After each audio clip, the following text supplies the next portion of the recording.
Pakistan's Prime Minister Imran Khan has reached Qatar just 2 days before the US-Taliban peace deal is set to be signed in Doha.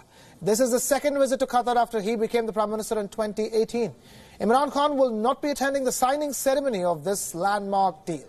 Instead, Foreign Minister Shah Mahmood Qureshi will be representing Pakistan at the event. The peace deal is the result of a 14-month-long painstaking negotiation process between the US and the Taliban, brokered and facilitated by Pakistan. It was supposed to be signed in the month of September last year, but US President Trump called off the talks at the last minute due to continuing Taliban attacks targeting American forces. Later, another stumbling block emerged after the Taliban sought more time to talk to other Afghan groups, even as the US pushed for an intra-Afghan dialogue within 10 days of the peace deal. This prompted US Ambassador Zalmay Khalilzad to make an unannounced visit to Islamabad on the 31st of January, seeking Pakistan's help to convince the Taliban for an intra-Afghan dialogue. Reports say that Pakistan managed to break the stalemate, and the Taliban is expected to attend the intra-Afghan dialogue on the 10th of March, which will be held either in Norway or in Germany. So the question is, what is Islamabad getting out of this? Sources say that the US and Afghanistan have already begun addressing some of Pakistan's security concerns. Pakistan wants the US to eliminate anti-Pakistan elements operating on Afghan soil. In addition to this, Pakistan is also seeking US support to come out of the FATF grey list. On the other hand, Indian envoy in Doha will be a part of the Afghan peace deal. The deal will be signed between the US and the Taliban in Qatar on the 29th of February, and US President Trump had discussed the deal with India's Prime Minister Modi during his recent India visit. Trump had later said that India would also like to see this deal happen.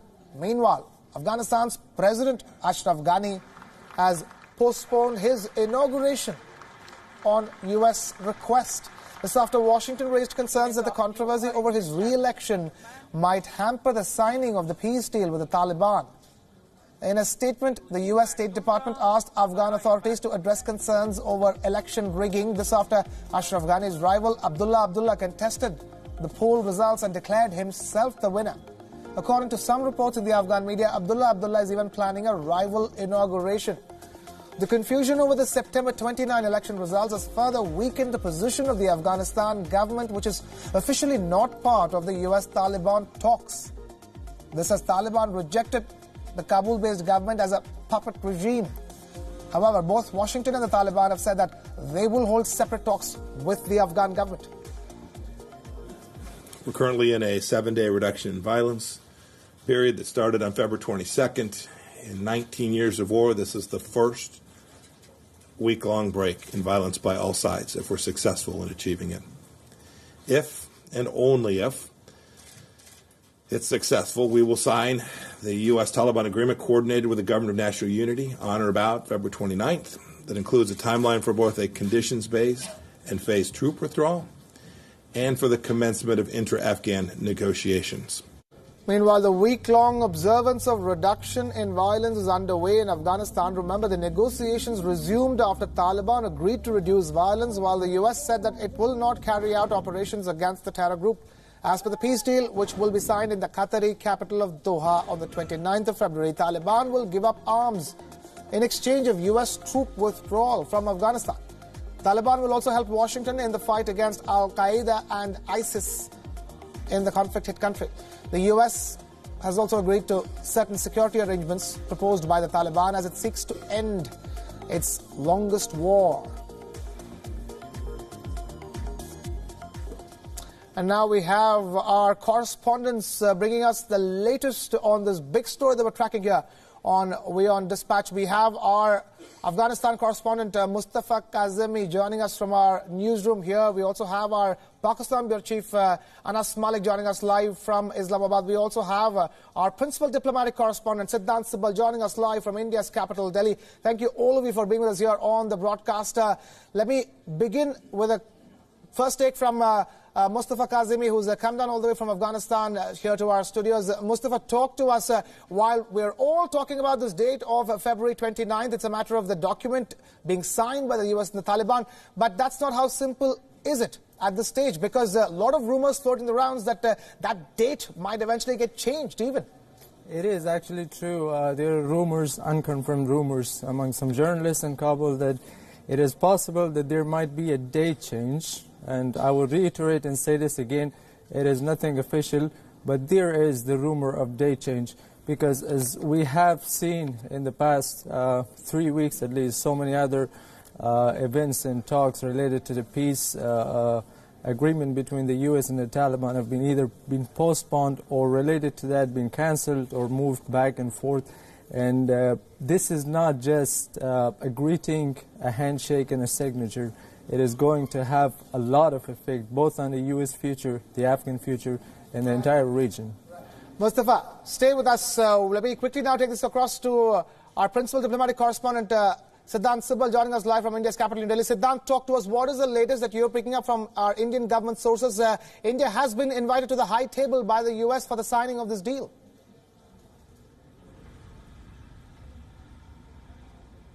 Well, it's now confirmed that India has been invited and India will be going there. Indian envoy to Qatar is going to represent India.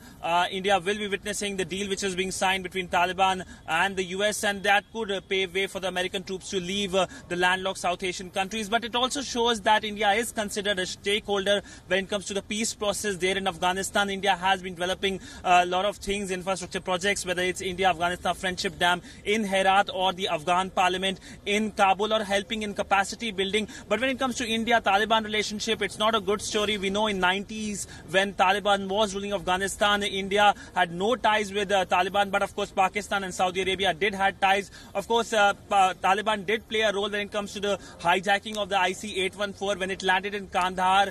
They surrounded the plane that was playing a role of obstructionism when it comes to rescuing or evacuating the people in the plane. Also, we know that India was non-officially represented at the Russia-led peace talks in Moscow in 2018. But since then, of course, India has made it clear that it's not going to talk to Taliban. But what will be the new dynamics? How will India react in a sense to the developments? And of course, India now does understand that Taliban could have a major role or some kind of role in the Afghan government and definitely in the Afghan society. So in that ways, India does understand the new geopolitics or the new great game which is going to begin on 29th of February.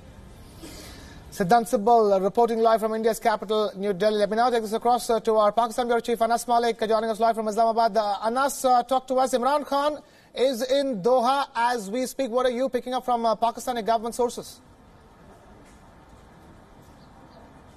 Well, absolutely. Pakistani Prime Minister Imran Khan is in Doha today on a day-long visit on the invitation of Qatari Emir, and where he would be having key meetings with the Emir of Qatar and the Qatari Prime Minister. Now, the focus would be a bilateral visit on the prima facie, at least that is what the Pakistani government is saying. But what we understand is this has majorly to do with the deal that is to be signed day after tomorrow, 16 months and after 17 days. On the 29th of February is when the deal would be signed between US and the Taliban. The first time they sat down together was in Doha at the Diplomatic Club in Doha on the 12th of October in 2018. And prior to that, we saw Zalmay Khalilzad along with Secretary Pompeo coming over to Pakistan on the 5th of September in 2018. Since then, we've seen this change in the US behavior, and they said that they would want to negotiate. I'll take you back in time slightly. They first held a meeting with the Taliban in July, a secret meeting with the Taliban in July at Taliban's political office in Doha, and we're expecting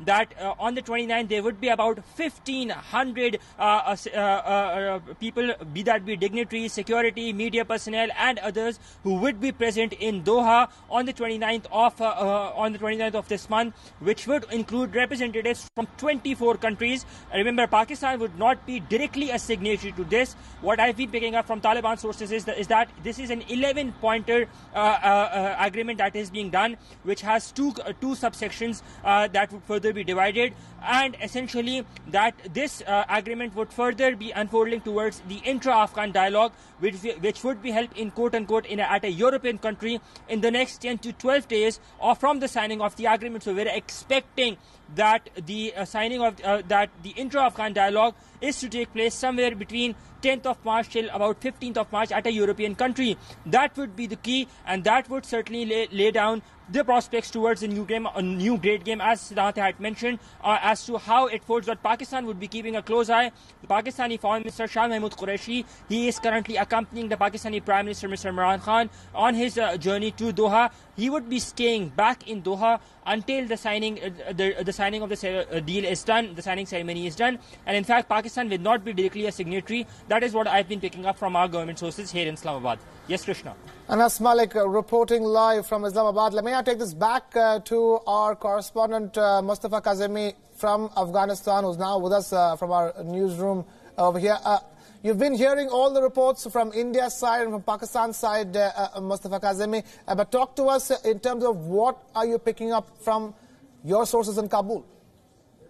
Person's silence on who is going to be attending from the Afghan government side. We have counted, and we have been told that there are going to be 3 different protocols for the guests who would be either invited or would be attending. There's the US protocol, there's going to be the Qataris protocol, and there's going to be the Taliban protocol. But we do not have anything at all as who would be attending this signing ceremony, which is 100% vital for the Afghan nation.